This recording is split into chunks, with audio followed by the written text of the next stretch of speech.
Pak, bagaimana lalu kan perpustakaan itu yang terbesar ada di pusat seperti di Jakarta ini. Kalau seandainya di daerah kan masih banyak yang kita temui bahwa perpustakaan itu sulit ditemukan. Bagaimana jika ada mahasiswa yang ingin mendapatkan buku, tapi buku tersebut adanya di Jakarta, hanya ada di kota-kota besar. Ini bagaimana Pak solusi yang diberikan Perpusnas? Ya, yang pertama saya menyampaikan bahwa inilah saatnya kami dan tentu seluruh masyarakat Indonesia, terutama yang bergerak di bidang literasi, mau menyampaikan terima kasih atas kebijakan Bapak Presiden Joko Widodo membangun gedung perpustakaan nasional di Jalan Merdeka Selatan yang kemudian akhirnya menjadi simbol peradaban dan ini merupakan perpustakaan terbaik dunia saat ini. Ini ada 24 lantai ke atas dan 3 lantai ke bawah dan tugas kami telah mengantarkan perpustakaan ini menjadi world class di satu sisi.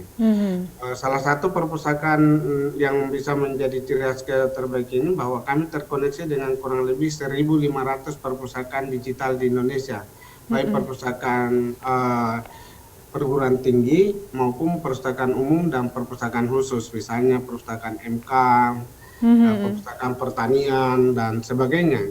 Pertanyaannya, tapi ada mahasiswa di non-jauh di sana yang butuh buku.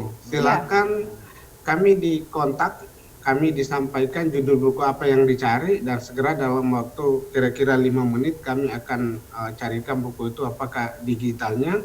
Dan boleh dijustifikasi nanti teman saya dari Andra Riri Aceh itu bisa mendapatkan buku yang adanya di perpustakaan Bandung melalui konektivitas interoperabilitas yang fasilitas kami di Perpustakaan Nasional melalui iOS.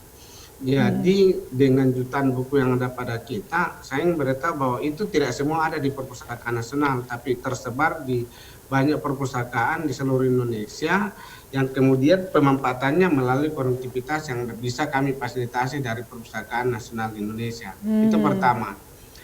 Yang kedua, saya ingin beritahukan bahwa sesuai Undang-Undang 23 2014 tentang pemerintahan daerah yang turunannya PP 18 2016, memang baru pada 2016 secara de facto Undang-Undang Pemerintahan Daerah mewajibkan pemerintah provinsi, kabupaten, kota membentuk kelembagaan perpustakaan.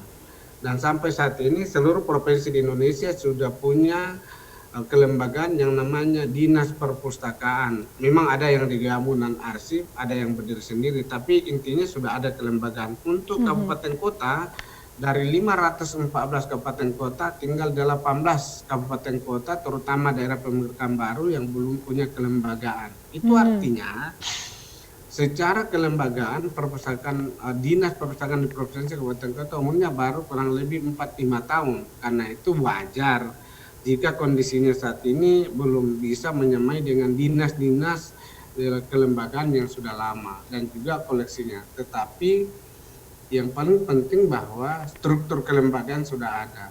Sekali lagi masalahnya ada pada distribusi dan ketersediaan pembacaan di tempat itu. Sehingga kadang-kadang ada satu perpustakaan, saya tanya anak-anak di situ, kamu kenapa enggak baca buku di situ, Dek? Katanya, semua buku di situ saya udah baca, Pak. Kita mau buku baru lagi. Bahkan di mobil perpustakaan keliling berulang-ulang datang, dia tidak mau datang lagi karena sudah selesai semua dia baca. Sehingga kita punya kebijakan dan lagi-lagi ini dicontohkan oleh Bupati Solok di Sumatera Barat. Dia itu semua buku yang ada di kantor perpustakaan dibagi ke rumah-rumah penduduk. Kalau ada 5 orang di situ dikasih 10 buku. Baik. Nanti 2 minggu kemudian ditarik lagi dan diganti buku yang dia suka. Hasilnya kabupaten itu mencatatkan rata-rata penduduk di situ dalam 1 tahun itu membaca di atas 15 judul buku setiap tahun. Nah ini kan karena ada usaha, maka kembali kepada usaha. Jadi kita tidak bisa membiarkan masa depan bangsa ini meningkat kualitas sumber daya manusianya, tapi tidak ada upaya nyata. Maka itu dalam kebijakan Bapak Presiden Joko Widodo tentang RPJMD 2020-2024 yang titik sentralnya peningkatan kualitas SDM. Baik.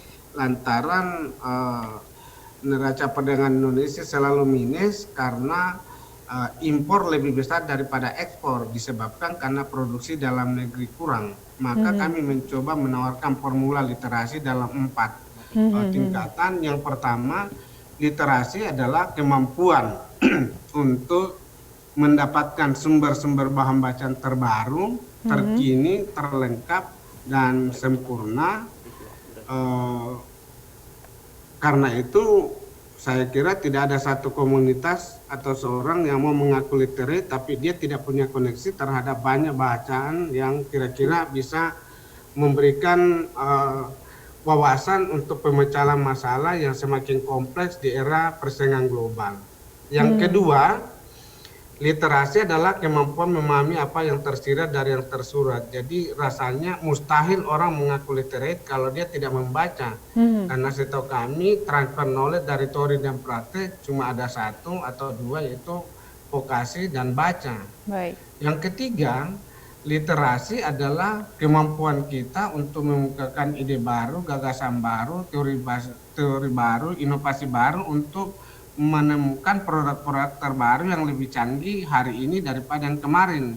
Misalnya kapal tercanggih yang dipakai dalam Perang Dunia Kedua tahun 1940 itu kan kecepatannya pesawat Jepang itu 350 km per jam. Sekarang ini dengan Sukhoi 35 atau F-16 ya saya kira orang tahu lah betapa kecepatannya jauh melampaui daripada pesawat-pesawat yang dipakai tahun 1940. Karena itu pesawat-pesawat itu sudah menjadi benda-benda kuno yang memang kuno kalau dibandingkan dengan produk terbaru. Saya tidak ingin ikut terlibat dalam produk teknologinya. Cuma saya ingin mengatakan tidak mungkin ada satu persembahan produk teknologi canggih di atas bumi yang muncul setiap hari yang tidak diawali oleh orang-orang yang teliti dan orang-orang yang pembaca yang terbaik. Sebab bagaimana dia mau merancang produk teknologi canggih tanpa pengetahuan yang mendalam, dan tidak mungkin pengetahuan didapatkan tanpa dengan membaca yang baik dengan seluruh referensi yang menceritakan bagaimana awal sampai akhirnya. Karena itu saya berani mengatakan sebenarnya perpustakaan itu adalah benteng hoak karena dia punya sistem kerja berlapis-lapis referensi yang bisa dijadikan dasar untuk melegitimasi suatu ilmu pengetahuan. Jadi kita tidak boleh begitu saja, apalagi cuma media sosial, tidak ada tahu asal usulnya, sumbernya, belum lagi yang memang sengaja di-share untuk propaganda, bagaimana tidak rusak. Ya, baik. Ya, Pak Syarif. Yang keempat adalah kemampuan menciptakan barang dan jasa yang bermutu yang bisa dipakai dalam kompetisi global. Jadi saya kira target dari harapan Bapak Presiden peningkatan kualitas SDM ya ini, bagaimana kita mencetak SDM unggul yang bisa menciptakan barang dan jasa dari seluruh bahan baku yang Indonesia adalah negara sangat kaya di dunia. Kira-kira gitu ya. Iya, baik Pak Syarif.